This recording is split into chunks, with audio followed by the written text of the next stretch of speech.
అందరికీ నమస్కారం. Welcome back to rainbow home cooking. ఈరోజు మీ అందరికీ ఒక స్పెషల్ కర్రీని చూపించిపోతున్నాను. టేస్ట్ అయితే చాలా బాగుంటుంది. రొయ్యలు, వంకాయ, గుడ్లు ఈ మూడు కలిపి ఇలా పులుసు చేశారంటే టేస్ట్ చాలా అద్భుతంగా ఉంటుంది. దీనికోసం ముందుగా ఒక కడాయి పెట్టుకుని కొంచెం ఆయిల్ వేసుకోవాలి. దీనిలో కొంచెం పసుపుని యాడ్ చేసుకుని ఉడికించి పెట్టుకున్న ఎగ్స్ని వేసుకోవాలి. 4 లేదా 6 వేసుకోవచ్చు.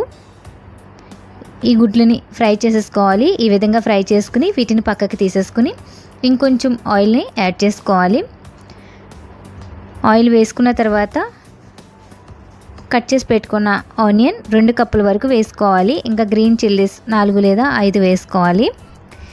వీటిని ఫ్రై చేసుకోవాలి. ఇదంతా బాగా ఫ్రై అయిన తర్వాత దీనిలో అల్లం వెల్లుల్లి పేస్ట్ 1 టీ స్పూన్ యాడ్ చేసుకోవాలి.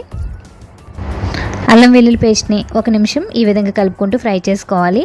తర్వాత వంకాయలు 2 కప్పుల వరకు తీసుకోవాలి. ఇలా పొడవుగా కట్ చేసుకుని తీసుకుంటున్నాను. తర్వాత 1 కప్పు టమాటో కూడా యాడ్ చేసుకోవాలి. ఇవి కొంచెం ఫ్రై అయిన తర్వాత రొయ్యల్ని యాడ్ చేసుకోవాలి.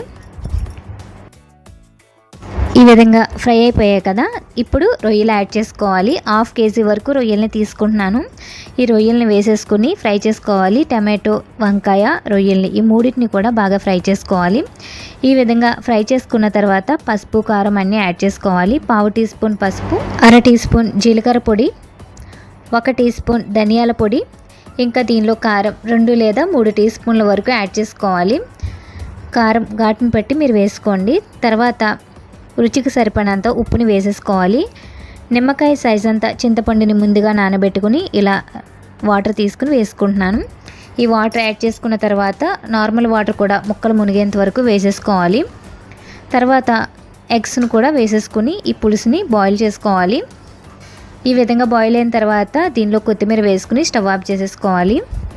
ఆయిల్ పైకి వచ్చిన తర్వాత దించేసుకోవడమే అండి. టేస్ట్ చాలా బాగుంటుంది. చాలా సింపుల్ రెసిపీ, టేస్ట్ కూడా చాలా బాగుంటుంది. ఈ మూడిటితో ఒకసారి మీరు ఇలా పులుసుని చేశారంటే చాలా అద్భుతంగా ఉంటుంది. మీరు కూడా ట్రై చేసి చూడండి. Thanks for watching.